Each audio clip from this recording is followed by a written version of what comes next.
அனைவருக்கும் வணக்கம். என் லைஃப்பில் இந்த மாதிரி ஒரு பெயின்ஃபுல்லான ஒரு சுச்சுவேஷனை நான் ஃபேஸ் பண்ணதே கிடையாது. மனசு முழுக்க வலி வலி மட்டும்தான். இந்த சுற்றுப்பயணத்தில் என்னென்ன மக்கள் பார்க்க வராங்க, அதுக்கு ஒரே ஒரு காரணம் தான், அவங்க என் மேலே வச்சிருக்கிற அன்பும் பாசம்.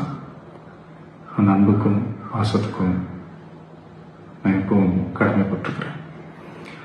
அதனால தான் இந்த சுற்றுப்பயணத்தில் மற்ற எல்லா விஷயங்களையும் தாண்டி மக்களுடைய சேஃப்டி, அதில் எந்த காம்ப்ரமைஸும் பண்ணிடக்கூடாதுன்றதுக்காக தான் அது என் மனசில் ரொம்ப ஆழமாக இருக்கும் அந்த எண்ணம். அதனால தான் இந்த அரசியல் காரணங்கள் எல்லாத்தையும் தவிர்த்துட்டு ஒதுக்கி வச்சுட்டு மக்களுடைய சேஃப்டி மட்டும் மைண்டில் வச்சுக்கிட்டு அதுக்கான இடங்களை சூஸ் பண்ணுறது, அதுக்கான இடங்களை பார்த்து பெர்மிஷன் கேட்கறது, போலீஸ் டிபார்ட்மெண்ட்டில் அதை ரிக்வெஸ்ட் பண்ணி கேட்போம். ஆனால் நடக்கக்கூடாதது நடந்துருச்சு. நான் மனுஷன் தானே.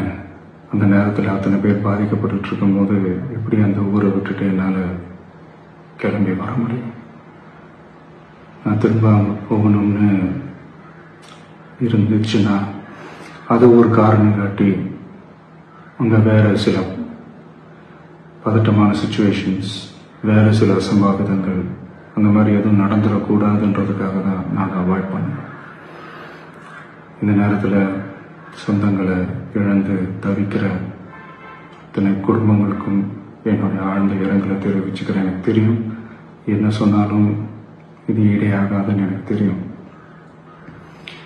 ஹாஸ்பிட்டலில் ட்ரீட் பண்ணிட்டு இருக்கிற எல்லாருமே சீக்கிரமாக க்யூர் ஆகி வரணுன்றதை இந்த நேரத்தில் நான் வேண்டிக்கிறேன். கூடிய சீக்கிரமே உங்கள் எல்லாரையும் நான் சந்திக்கிறேன். இந்த நேரத்தில் எங்களுடைய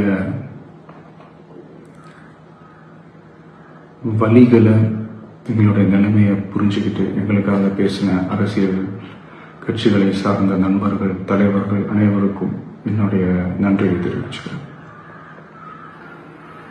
கிட்டத்தட்ட ஒரு 5 மாவட்டத்துக்கு பிரச்சாரத்துக்கு போனோம்.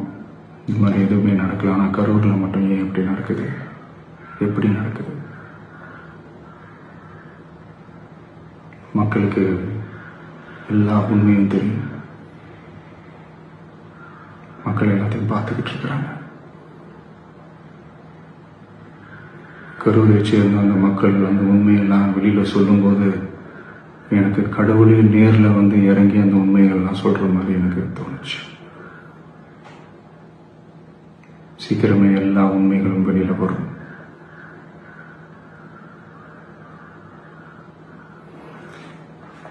எங்களுக்கு தரப்பட்ட இடத்துல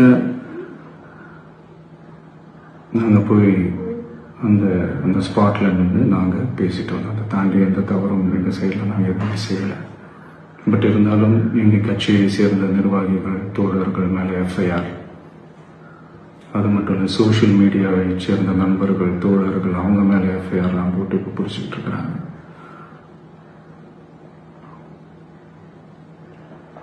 சிஎம் சார், உங்களுக்கு ஏதாவது இந்த பழி வாங்கணும் அப்படின்ற எண்ணம் ஏதாவது இருந்துச்சுன்னா என்ன வேணாலும் பண்ணுங்க. அவங்க மேல கை வைக்காதீங்க. நான் ஒன்று வீட்டில் இருப்பேன், இல்லை நான் ஆஃபீஸில் இருப்பேன். என்ன வேணாலும் செய்யுங்க.